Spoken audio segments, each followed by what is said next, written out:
Good morning. Meeting is now called to order. Are there any items from the public? Yes, I do.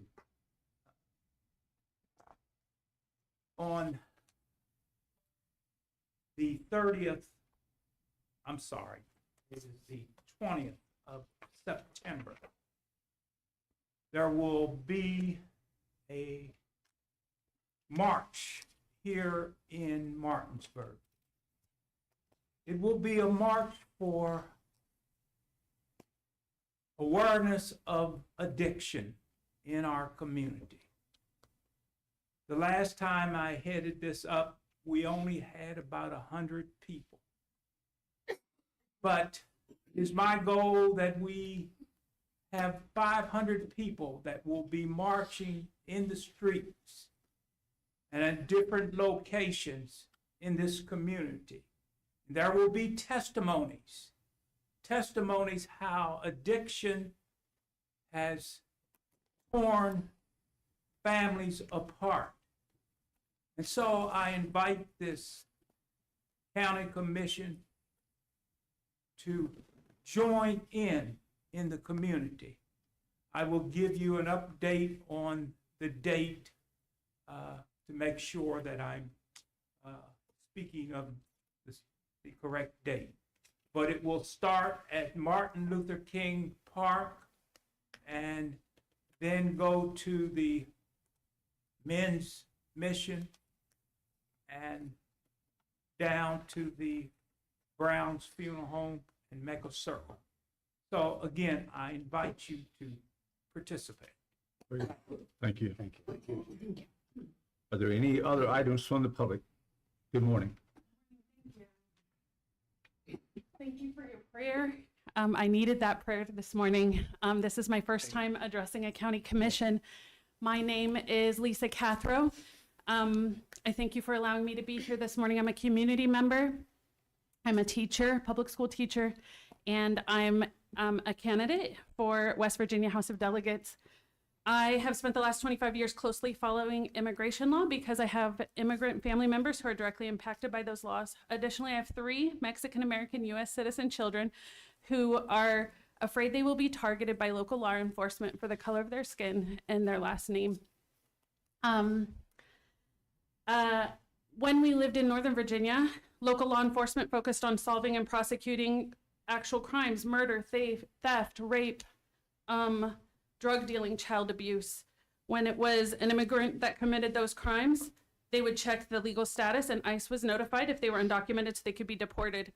This is what Berkeley County Sheriff's Office used to do. Unfortunately, exactly 9 months ago today, on October 23rd, 2025, this commission unanimously approved our Sheriff's Office entering into a 287G agreement with DHS. Since then, Berkeley County Sheriff's Office has changed its law enforcement focus. Community members have witnessed our sheriff's officers collaborating with ICE agents at a level that I have never seen in 25 years of closely following this issue. This is filling our immigrant neighbors, coworkers, friends, and family members with fear, even those who are here legally. I'm here today to voice my opposition to this change in local law enforcement tactics. To be clear, I fully support our Berkeley County Sheriff's Office in fighting actual crimes. And if a crime is committed by an undocumented immigrant, I fully support that immigrant being turned over to ICE and being deported. But I am here today to voice my fiercest opposition to our sheriff's officers being trained in and participating in routine immigration enforcement, pulling over landscaping trucks, construction vans, and checking the immigration status of everyone in all of the passengers in that vehicle. People who are on their way to work, people who are contributing to our beautiful community. When our immigrant neighbors are afraid that they will be stopped by local law enforcement because of the color of their skin, their accent, their job, or their suspected immigration status, local law enforcement is no longer a partner with the community. Victims of crimes who fit these descriptions will choose to not report a crime even when here legally if they are afraid they might be mistakenly caught up in our broken immigration system. I am here today to respectfully request, to exhort, to beg, to plead, to demand that you, our Berkeley County Commissioners, fix this problem that you caused when you approved BCSO cooperation with DHS. We need Berkeley County Sheriff's officers to work for the good of and the safety of the community, not to be ICE officers. There needs to be a clear distinction between federal immigration officials and our local law enforcement officials. Community members need to know who they can go to when someone has threatened them or raped them or stolen from them. When our sheriff's office becomes an arm of DHS, our immigrant community members no longer know where to go when they need help. I'm here today to ask for you to immediately withdraw your consent for Berkeley County Sheriff's Office participation in the DHS 287G program. Thank you. Thank you. Any other items from the public? Morning, everybody. My name is Karen. I live in Inwood, Berkeley County, West Virginia. I'm also here to beg you to reconsider your support of this 287G agreement. I can understand that maybe when you approved it initially, you didn't understand exactly what would be happening, but now we've seen Minneapolis, Chicago, Maine, Houston, we've seen that ICE agents are out of control. There's no accountability for these agents. Over this time, there's only been one agent that has been punished or held accountable for their actions. And these are not just newly trained ICE agents that haven't had sufficient training. The person that shot Renee Good in Minneapolis had been on the job for 10 years.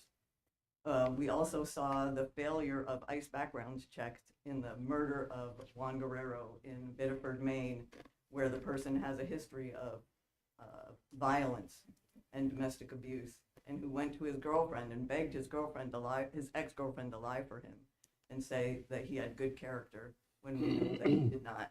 Why am I wearing this silly bluey thing? Well, when Juan Guerrero was shot, his 3-year-old daughter was there wearing her bluey pajamas. I beg you to reconsider your support of the 287G agreement and stop supporting ICE in this way. Thank you very much for your attention. Thank you. Good morning, sir. Good morning. My name is Richard Meyer. I'm a retired pediatrician. I've been in Berkeley County for 17 years. I agree with the two previous speakers. We have a problem with ICE nationwide. You all can help to solve that problem here in Berkeley County by downgrading the relationship that ICE has with our law enforcement in Berkeley County. Thank you. Yes, sir. Thank you. Hi, my name is Rita Caulfield. I'm also a resident here in Martinsburg. I'm appearing to agree with the position stated by the previous people. I used to volunteer, well, I still do sometimes, be a translator. I've worked to help Spanish-speaking people improve their language. And I've made friends with a lot of people who are here, and they're here legally, they're good citizens. And I want to emphasize what Lisa said. It's a problem in the community if they don't trust law enforcement, and if they fear that by cooperating, by notifying the sheriff of some problem, they're going to be turned over to ICE.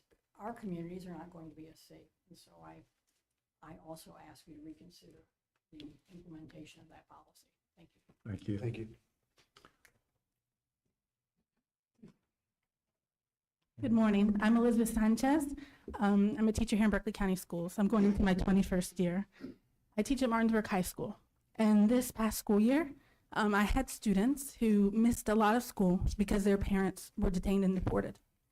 I have students who didn't come to school because they were afraid themselves to be detained and deported. So I want to let the commission know that you have students in Berkeley County that are missing school because of that you signed the contract with DHS. I'd also like to make you aware, if you aren't aware, that your Berkeley County deputies, your sheriff deputies, have ICE agents riding in the patrol car with them. We had made FOIA requests, and we have the video footage. And we have video footage that they are stopping people only on the basis of the color of their skin. Okay? I'd like to let you know this, since you unanimously signed the 287G contract, you also can revoke it as well. You have the authority to do that, and commissions around the U.S. have revoked it once they signed it. Thank you. Thank you. Thank you. Are there any other items from the public? Need a motion to approve the agenda. So moved. Second. It's been properly moved and second. Is there any further discussion? Okay, say aye. Aye. Those opposed? Ayes have it. Thank you. On the purchase order log, are there any questions for Tracy? Quite lengthy. Like you've been busy again. Okay. There are no internal budget revisions this week. Here's a change of status. Hiring recommendation received from Tim Zaya, Director of Community Corrections, for Alan Bray as a home confinement officer with an annual salary of $48,885. That's effective 8/3/26. Hiring recommendation received from Will Lawrenson, Fiduciary Supervisor for Samara Flores as a fiduciary coordinator with an annual salary of $43,185. That's effective 8/3/26. Hiring recommendation received from Jennifer Swisher, Director of Emergency Communications, for Yaidi Bishop, the call taker trainee, for the annual salary of $48,674. That's effective 8/24/26. Hiring recommendation received from Jennifer Swisher, Director of Emergency Communications, for Brandy May as a call taker trainee with an annual salary of $48,674. That's effective 8/24/26. Hiring recommendation received from Jennifer Swisher, Director of Emergency Communications, for Lauren Campbell, for a call taker trainee with an annual salary of $48,674. That's effective 8/24/26. Hiring recommendation received from Jennifer Swisher, Director of Emergency Communications, for Kara Stover as a call taker trainee with an annual salary of $48,674. That's effective 8/24/26. Hiring recommendation received from the Honorable Michelle Shopper, Circuit Clerk, for Keisha Burns as a deputy clerk with an annual salary of $39,500. That's effective 8/10/26. Change of status received from the Honorable Rob Blair, Sheriff, for Joshua Harmison, Corporal, for a step increase of years of service with a salary change from $76,115 to $78,248. That's effective 8/1/26. Change of status received from Martin Roberts, Fire Chief, for Jonathan Emmerich, firefighter recruit, for the completion of training and moving to a 56-hour schedule with a salary change from $56,939 to $62,551. That's effective 7/25/26. Change of status received from Jennifer Swisher, Director of Emergency Communications, for Carolyn Kraus, Supervisor, for a step increase of years of service with a salary change from $67,538 to $68,886. That's effective 8/8/26. Letter of resignation received from Jennifer Swisher, Director of Emergency Communications, for Haley Kiefer, call taker trainee, effective 7/16/26. Letter of resignation received from Mike Lang, Chief Court Marshal, for Charles Niekirk, Court Marshal, effective 7/31/26. And the July 16 meeting, everybody was there, so we'll leave that in the package. Bond release, Harvest Glen, Phase 1, Lots 2, 11 through 25 and 35. Open Space 1 and 2, Parcel A, Harvest Glen, Phase 2, Lots 3-10, 26 through 31. Open Space 3 and 4, grading, BCP file number 2210-332, tied to number 2211-331, number 2007-078, number 2204-104, and number 061-18. That's bond number 100674404. Engineering will make that recommendation. By having questions for Brian on that. Bond release, Mountaineer Behavioral, BCP file number 2511-331, bond number GM 210618, and engineering also makes that recommendation. By having questions for Brian. You're off easy this morning, Brian. Thank you. Yeah, he deserves it. He does deserve it. Next up is our assessor, Larry Hess. Good morning, sir.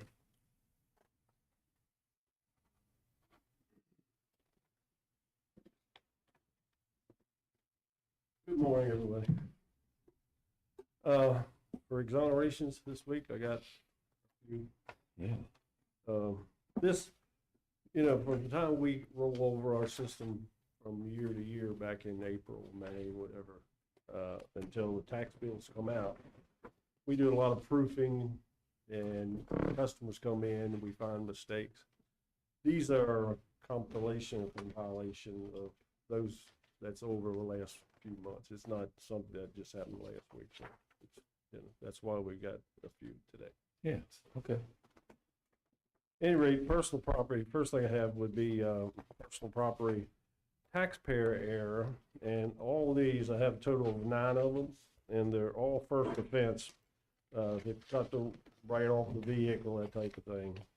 For those 9 taxpayer error first offense, personal property, they, total up to,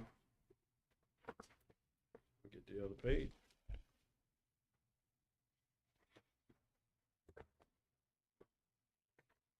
$3,735.50 for those.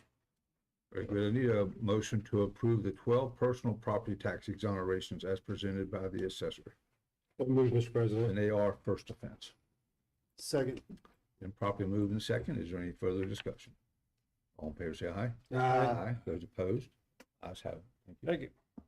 Okay, the next I have a total of like, I think 4 pages here. I think I have a total of 32. These are office error of personal property that we had to correct for mistakes that we found for those 32. For the reasons that we've had listed there, are totaled up to $7,389.97. Okay. I need a motion to approve the 32 personal property tax exonerations due to office error totaling $7,389.97. So moved. Second. It's been moved and second. Is there any further discussion? All in favor say aye. Aye. Those opposed? Ayes have it. Thank you.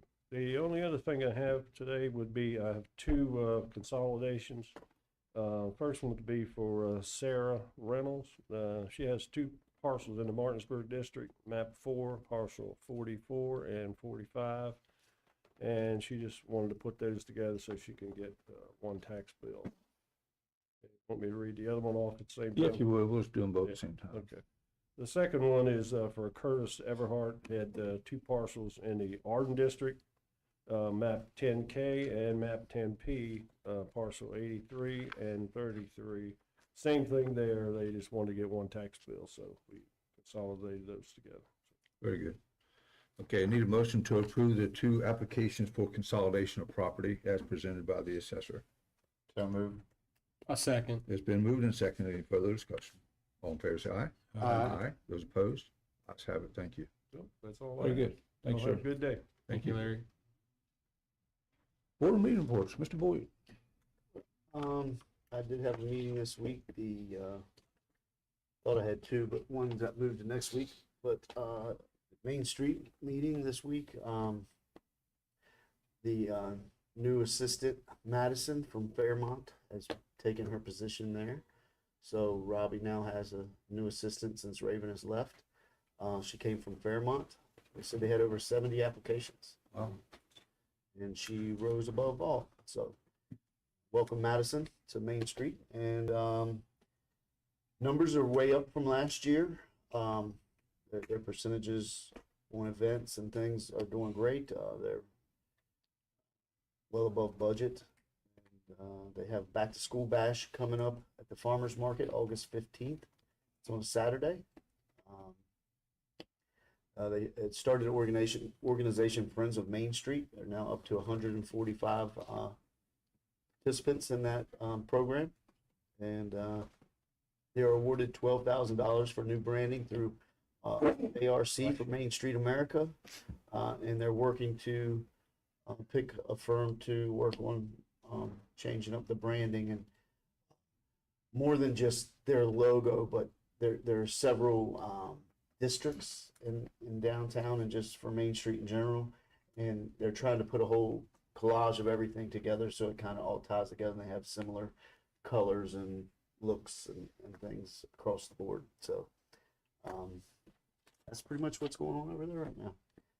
And then I have CVB next week and museum board tonight. Very good. Thank you. Commissioner Hardy.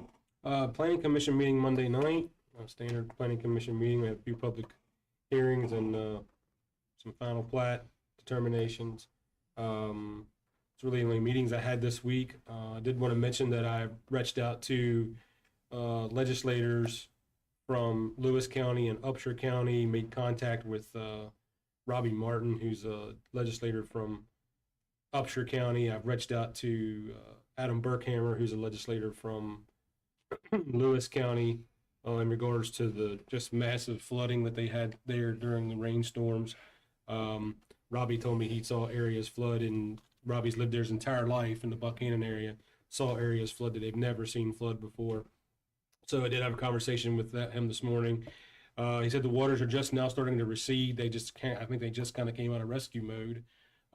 They're waiting for the waters to recede to get into cleanup mode. So I told him I would be in contact with him and Adam Burkhammer. I'm sure we can reach out to the commissioners from both of those counties to see if there's anything Berkeley County can do to help. And we'll kind of stay on top of that and maybe have some information going out in the next day or two.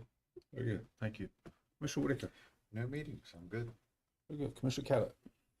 Follow up on John saying, I did speak to Commissioner Tenney from Upshur County yesterday about the flooding and all, and it's got a lot of photos she shared with us too, and it's just amazing.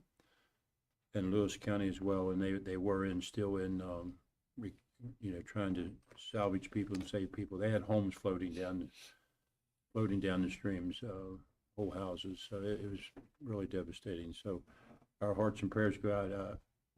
I talked to her during a CCA meeting, and so our whole commission, statewide commission, has offered help. Just let us know what they need in the next few days or weeks here to see if we can help in any way. So, Agnes Queen didn't even attend the meeting because she's too occupied with the flooding going on there in Lewis County. So, and in speaking of that, we did have a CCA West Virginia Board of Directors meeting yesterday by Zoom. I want to say that the staff has worked very hard since our last annual meeting, and all the past invoices have been paid now. They are financially solvent at this point, and things are moving forward. And I really appreciate the effort of the staff that's there and the way they've handled this situation. So we're moving forward. They will be at the auditors conference here in a week, in 10 days at Ogilvy to share with us some more information. So last Friday, along with Anthony, Gary, Eddie, and myself, we of course drove down Thursday to Charleston for the meeting with the state tax commissioner, and I guess more will be talked about that later, but I'm glad we were there. I'm sure that we all agree we didn't get the answers that we were hoping to receive, but it was good to be there in regards to that. And it looks to me like it's just going to be whoever has the first data center is going to be the guinea pig to find out just how this thing's going to work, because I don't know if they have the answers that we were seeking. So this past Tuesday, had a sewer board meeting. Things are going well there. Followed by that was a stormwater meeting Tuesday evening, and we do finally have some movement going on our general permit request to join the general permit. Hopefully the procrastination won't continue too long, where we'll be able to become part of the general permit soon. I mentioned the fact that yesterday was the meeting with the CCA, and I do have a ambulance authority meeting this evening at 5 o'clock here in this chamber. So thank you. Very good. Thank you. And in reference to the flooding across the state of West Virginia, I reached out yesterday to Randy Lilly, our emergency management office, and he reached out to the state to see what the needs were. And currently, they told me, like, just hang tight until we really determine what they need. So Randy is involved in those conversations for us. I did also contact Agnes and left them a message this morning to see if there's something that we can help them with. So there's a... This is a part of the state that normally doesn't get hit like this, so you can imagine how hard the rains were coming down in order for this to happen. So major you usually issues. think of southern West Virginia when this occurs, but this was a very shock to them all, I'm sure. So. Yes, sir. So we'll stay involved with that to see how we can help. This week I did have a Development Authority Business Committee meeting. They have put out an RFQ for developers for the west side. I think they've sent out additional like 20-some letters to different developers that they know of, along with putting it out on the internet. And Jennifer's be working on a letter to help explain the TIF district and the STIF district so that the public can understand it perhaps a little bit better. And she remains very active, very busy in different industry that wants to locate here. So she's always busy, her and her staff both. I did have a Parks and Rec meeting this week, and just kind of ending a lot of the getting close to winding down their park season as far as the pools are concerned. But they have 19 full-time employees and 162 part-time employees that they run their park system with. Registrations are open for the fall season for basketball, soccer, and volleyball, and adult basketball, I think also. Their concert series are going well. They're very well attended. So that's really been a good thing for at War Memorial. And also they approved funds for a brush cutter for their skid steer to keep the trails open up at Poorhouse. So that would be a nice addition instead of having to do it all by hand. And That would be wonderful. yeah, I'm sure you know about that. Yeah. And Gary, if you would go over the finances with us a little bit there. Sure. Gary sure. serves on the finance committee. So just to give you a position, so their income is up 40%. They're from 4.03 million to 5.64 million. The flip side to that is their expenses are down 3%. So they went from 4.87 down to 4.72. So managing it as tightly as they can, and Commissioner Catlett would say they should spend twice that much, and they would if they had it, but they're doing a good job. But just to give you some ideas on the revenue, our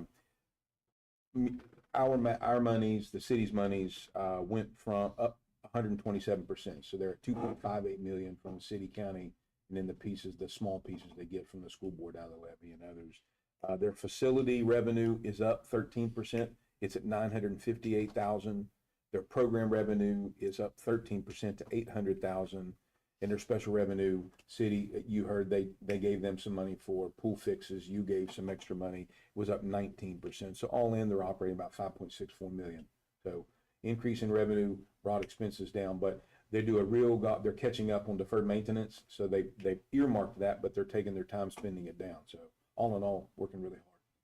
Yeah, and I would say, we have an opportunity on occasion, to hit different parks and stuff. And the parks are really nice shape. They're doing a really good job of maintaining the parks that we can be proud of. And they're going to get a brand new one come spring. They sure are a beautiful park. And, I want to thank the commission for their investments there above and beyond what we normally do. And also thank the city for their investment in our park system as well, because they've done a lot. So just want to take a minute to thank them. Also, next we have our honorary commissioner, Harmony, with the Boys and Girls Club. Good morning. Morning, Harmony. If I could get you to come up here and stand in front of the flag and raise your right hand, I'm gonna get you all sworn in here. All right. Repeat after me. I, Harmony Nail, I do swear do swear that I will uphold the Constitution of the United States that I will uphold the Constitution of the United States and the Constitution of the State of West Virginia, and the Constitution of the State of West Virginia, that I will work hard to fulfill my responsibilities that I will work hard to fulfill my responsibilities of the office of Honorary Commissioner, of the office of Honorary Commissioner, to which I've been appointed. to which I've been appointed. So help me. So help me. All right. Thank you very much.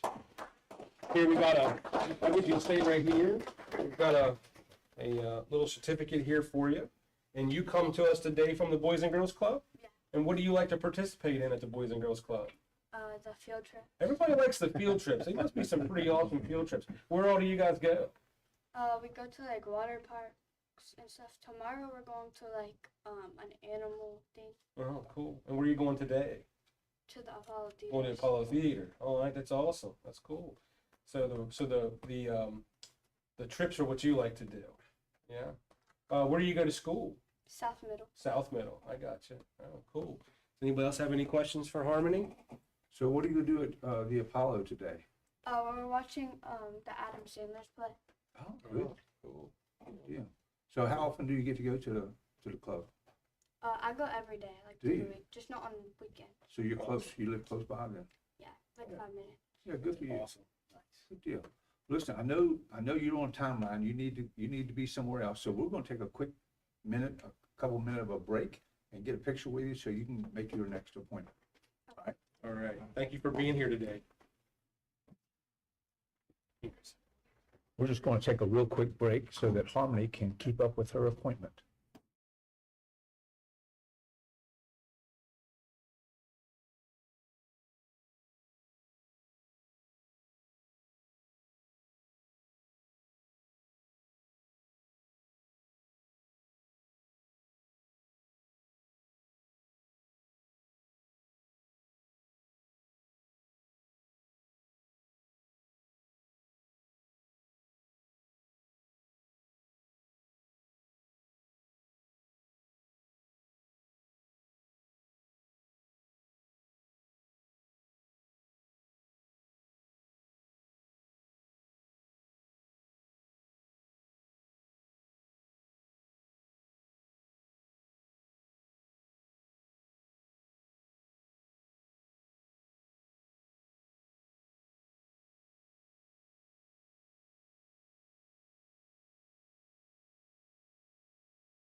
Okay, we're back in session. Appreciate everybody giving us a little break so Harmony. Harmony can be on her way. Next up is Will Lawrenson, our fiduciary supervisor, estate hearing for Delia Hall. Thank you, Commissioners. If it's all right with you, I'll begin with the estate of Louis, Ray Spinagle, just for time's sake. Neither of these estate hearings are contested in any way. Mr. Spinagle passed away on July 21st, 2024, a resident of Berkeley County. On June 8th, 2026, a petition to probate a copy of the decedent's last will and testament, as well as the will's codicil to that last will and testament, was received by my office from a Kimberly R. White, the decedent's daughter and named executor. As this body knows, West Virginia law presumes that if only a non-original copy of a will can be found, then the decedent, it is presumed that the decedent did that intentionally and intentionally destroyed the same, either in favor of a later dated will or intestacy itself. That presumption is rebuttable without objection by this body, which is what the petitioner seeks to do in this matter. Both the will and the codicil are legally valid on its face and, as stated, nominates Ms. White as its personal representative of the estate. It is also worth noting that the estimated probate assets, as available in your read ahead, are seeking minimal assets, specifically $3,200 in MetLife shares, making this estate an ideal candidate for a small estate affidavit filing. However, to qualify as a small estate successor under the law, Ms. White would need to be a nominated personal representative in a legally valid last will and testament, which again is why the petitioner is seeking to have this copy of a will probated. With that, and without any objection from any interested party in the audience here today, I ask for this commission's consideration to probate a copy of will for Louis Ray Spinagle in solemn form. Anybody have any questions for Will? If not, I need a motion to accept the probated will in solemn form. So moved. Second. And that's for the estate of Louis Ray. Louis Ray Spinagle. Been properly moved in. Second. Any further discussion? All in favor, say aye. Aye. Ayes have it. They're opposed? Thank you.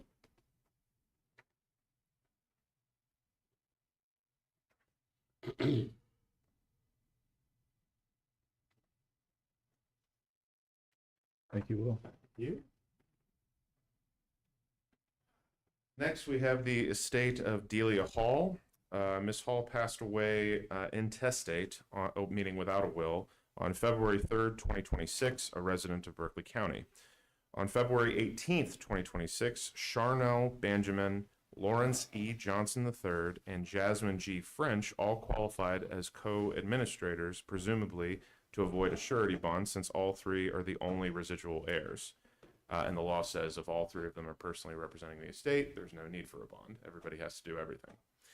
Since qualifying, our office has fielded several questions and concerns from all three personal representatives, culminating in a petition filed by Jasmine French and Lawrence Johnson seeking to remove Charnel Benjamin, which was received by my office on June 3rd, 2026. This hearing was scheduled as a result.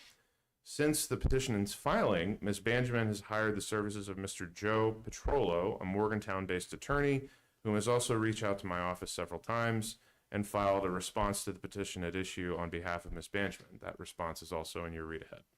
Approximately a week previous, Mr. Petrolo contacted my office to inform me that a private agreement had been reached to allow Ms. Benjamin to serve as sole personal representative of the estate of Delia Hall. My office informed Mr. Petrolo that we'd need attested resignations from both Ms. French and Mr. Johnson, and this commission would need to approve their resignation prior to any additional probate actions being taken. Yesterday afternoon, our office received both resignations, both swearing that neither had accessed or used any probate assets in any capacity. Curiously, this waiver does also waive Ms. Benjamin's bond requirements as required by West Virginia law, which is not a power that heirs have. That power is reserved solely for the circumstances of an intestate estate, meaning if I'm a sole heir, there's no need for me to be bonded. I'm being secured against myself. It doesn't make any sense.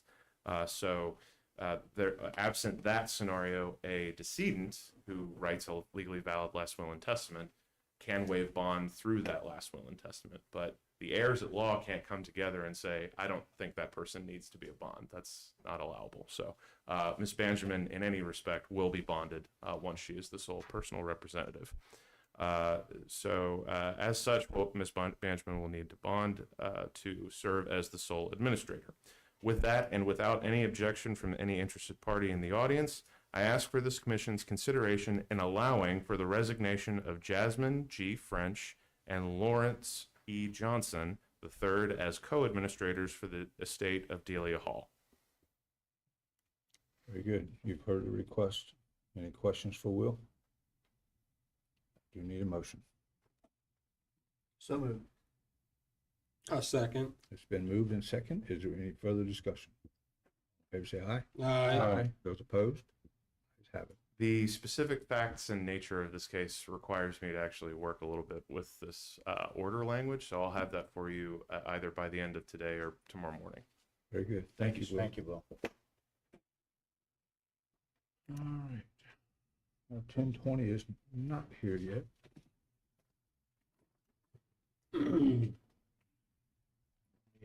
Do a couple of mine, sir? Yeah, if you would, Gary. Let's just go over the drug screening cup. Yes, sir. If you'll recall, the commission on June 11th opened bids for drug screening cups for use at the Day Report Center. The reason that it's now late July and we're getting the recommendation to you is because the low bidder, we needed to test that product. And as you well know, MZI doesn't do anything halfway. So having tested the product, and you see an email response from him to me, they are recommending that you use this, not the lowest bidder, but the next one in line, which is Redwood Toxicology at $2.19. And that's based on the fact that the cups are superior and test for more and do better. So they feel that the low cup would not satisfy their requirements.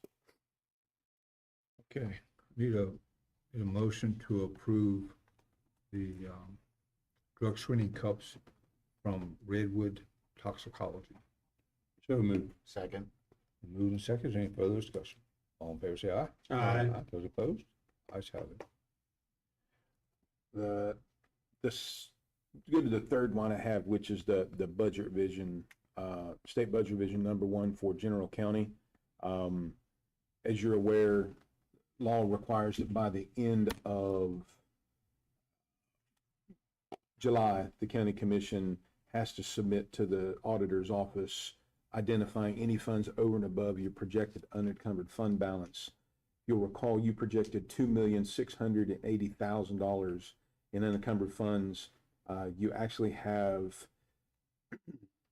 $3,333,605, which leaves you with $653,605 extra, along with $65,770 of assigned fund balance, which are purchase orders that didn't get items delivered to be able to pay out of the last fiscal year, so it carries over. If you look at the table below, and I'll go through them, how I propose you disperse the $719,382. First one would be into 401, $13,395 increase, which is county commission. The second one into 402, which is the county clerk. And I should add these increases in the first 5 accounts are the legislation that passed that gave increases to the elected officials, and this is to cover those costs. The second one into 402, which is the county clerk, would increase by $4,018. The third would be 403, which is the circuit clerk, again, $4,018. 404, which is the sheriff's treasurer, which is where the sheriff's pay comes from, $20,989. 405, which is the prosecuting attorney, $7,003. 406, which is the assessor's office, $3,675. That's the end of the salary modifications. And the next 4 federal grants, I'm proposing that you put $100,000 there. 443, which is state grants, $100,000 there. 960, which is your general government debt service account for any vehicles or changes you need to make to your fleet, $100,000 there. And lastly, 988, which is your capital project account. If you recall, you had budgeted $780,000 last year for a project for animal control. That is at zero at this point, and I'm recommending that you place $366,285 there that will balance the increases. Very good. Anybody have any questions for Gary? If not, I need a motion to approve revision number 1 out of Fund 001. I so move, Mr. President. I second that. It's been moved and seconded. Any further discussion? Say aye. Aye. Those opposed? Ayes have it. Thank you. Okay, well, our 1020 is still not here. Joy's not here. I have one more item. I don't know, Mr. Boyd, have you received any communication? It's forthcoming. Okay, I'm gonna wait. It is. Take a break. So yes, we'll go take a break.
Okay, we're back in session.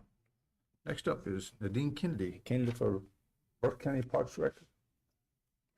Good morning. You ready for your little interview? Yes. Well, come forward, please.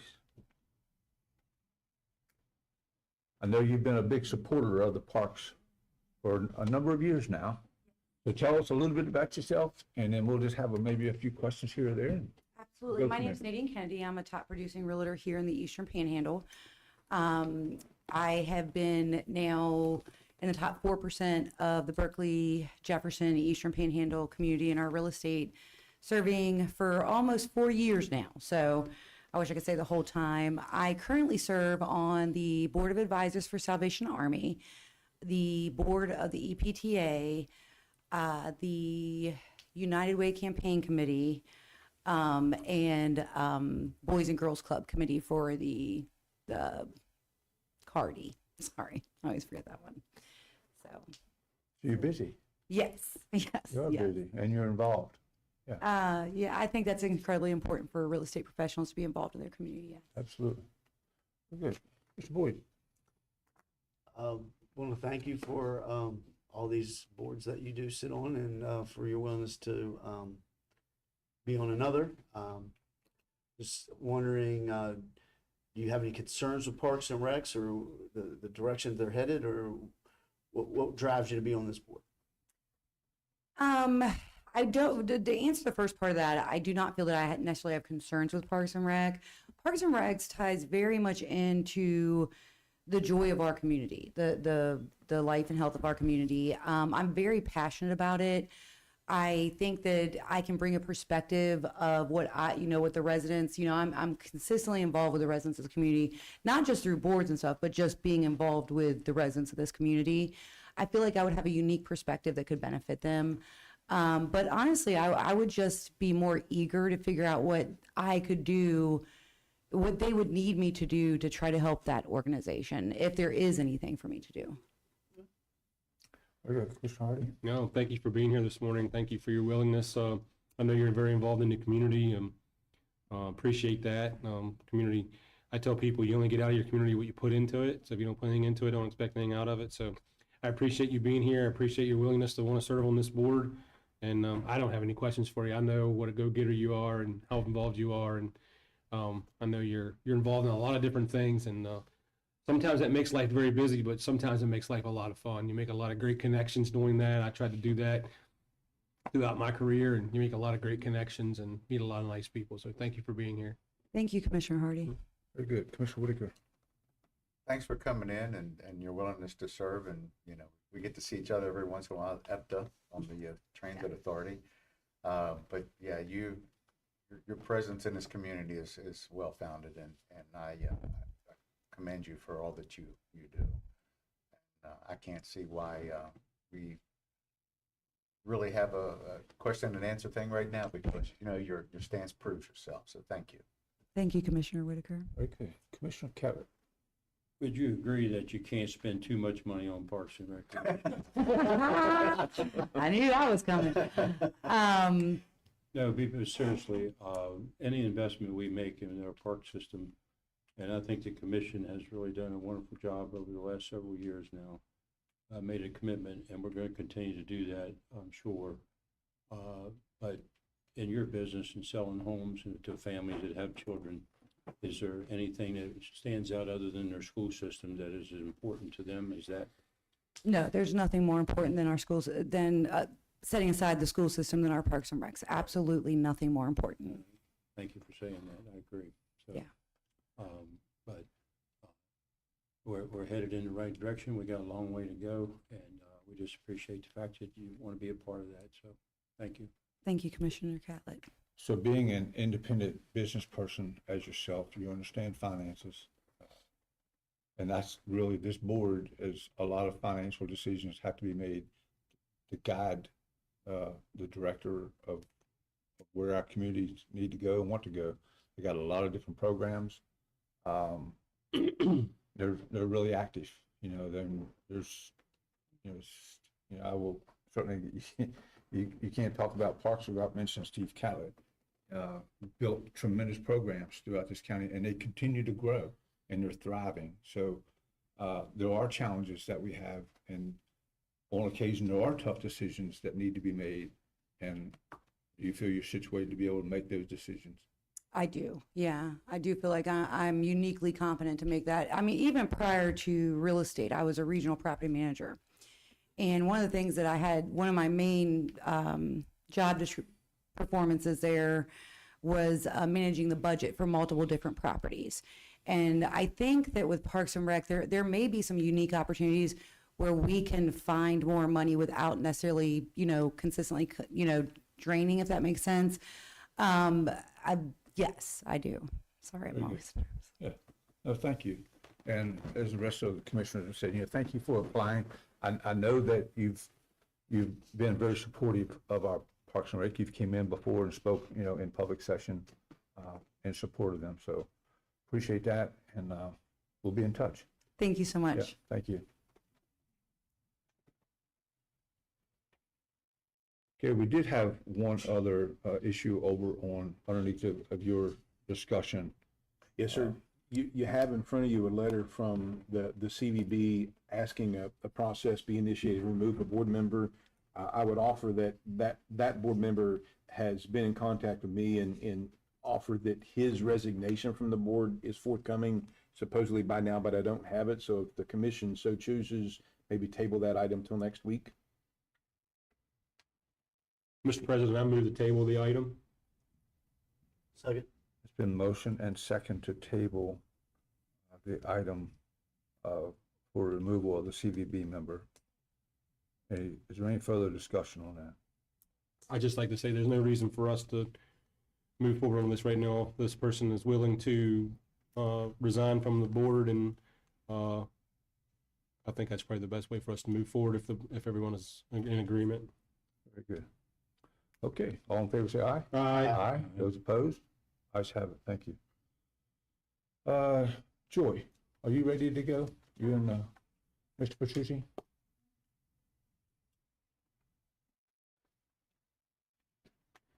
How you doing, Joy? I'm good. How are you Good guys? morning. We have two things before you. The first one is the South Berkeley early voting. So I came to you before, gave you the details on that. We've done the advertisement, and you had that before you, the verification of that. I also have the signed agreement, which I spoke to you about. So I believe I have everything in place for your approval. Very good. Yeah, and this is really a much better location. It's much easier for the folks being able to get in and out, parking lot and all that stuff.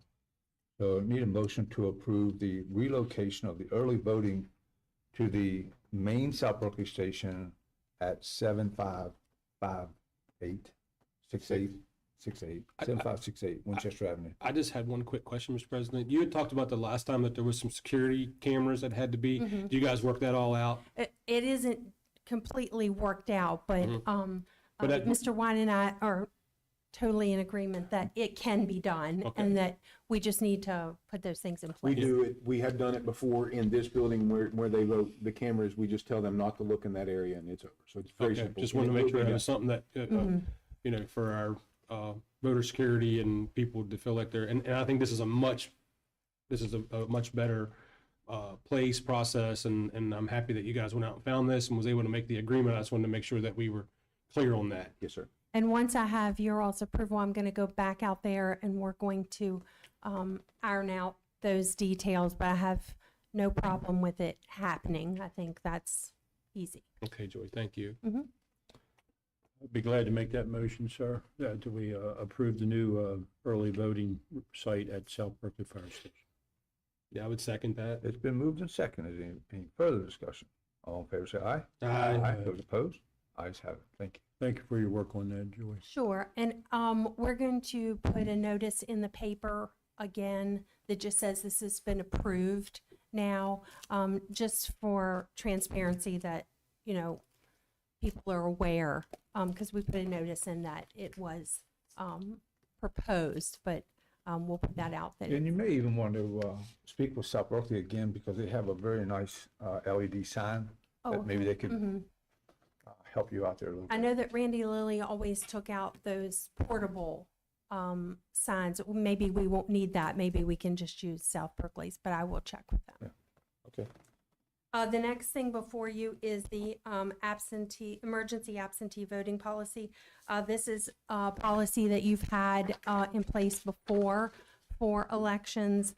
Just allows us in those emergency situations to go to hospitals and bedsides or to help those that maybe can't get there for those emergencies. Okay. Need a motion to approve the emergency absentee voting policy as presented to you. So moved. Second? It's been moved and second. Is there any further discussion? So when they do that, is when you go there, is there anybody else with the patient perhaps in the hospital? Like, I remember years ago, I had to go get a signature, okay? And a lady says, the lady representing, and actually she was the, Patient advocate. no, she was the notary. This doesn't have to be notarized? Mm-mm. No, okay. So it's just, well, I guess what I'm trying to get to is that the competency of the person that's perhaps wanting to vote. I mean, I know people go through those doors all the time, you know, and vote. And maybe I'm thinking about something I shouldn't, you know, even be really discussing, but it's just, if somebody is very, very ill and in very, very poor health, you know, I certainly want them to vote, but I'm also concerned about their abilities to vote. You know what I'm saying? I understand that. I'm not sure that that would fall on our team to deem whether someone is competent or not. Yeah. You know, I'm assuming if we got to a situation where we felt that someone was, you know, maybe impaired to that point, that we could inquire, but I'm not sure without some kind of doctor's Yeah, they certainly have statement the, that they would tell us that. I certainly couldn't say they whether certainly have the someone was. right to vote. That's for sure. I was just perhaps thinking out loud, but I mean, for that instance, I mean, anyone that walks in Sure. to vote, I mean, we're not interviewing right. each person to know whether they're, that's right. you know, Competent. mhm. Yeah. So it's, I was just thinking from a health perspective, that's all. But no, we want people to vote, you know, that's, and we want people to have every opportunity, and this should be in place for those emergencies that people were planning, they didn't come to early voting, they're planning on coming on that day, they were in a car wreck, or, you know, they're laid up in the hospital in traction, and they're mentally are fine, but they physically can't get here. sure, absolutely. You know, it's a good policy. And how do they request the absentee ballot? Do they call the clerk's They office can and call. request? And it has to be them or a family member or? I don't have that in front of me, but I think that a family member can request for them and tell us that they want to, and then we can inquire, go to the bedside. And I'm sure this is probably a very minimal number. Oh, very minimal. Yeah. Very, I don't have a lot of experience. Because I with know that. people worry about ballot harvesting and that type of stuff, but this is probably such a minimal number. Right, this is very, very minuscule, and it just kind of, it protects us that everyone can vote. That has the opportunity, sure. Yeah. And I thank you for those efforts. I do, I really do. You know, if I put myself in a situation and I was hospitalized for some reason, I really wanted to vote, I get it. So it's a good policy, and I appreciate you bringing it for us. Is there any further discussion on this? If not, I need a motion to approve the emergency absentee voting policy. So moved. Second. It's moved and seconded. Any further discussion? All in favor, say aye. Aye. Aye. Those opposed? Ayes have it. Thank you. Thank you. Thank you, Joy. Okay, I think that's going to end our business for today. Is there any further items from the public? If not, we do have need for executive session for legal. Need a motion to go into executive session. Mr. President, I move that we go into executive session for legal matters. We are in executive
All right, we're back in session.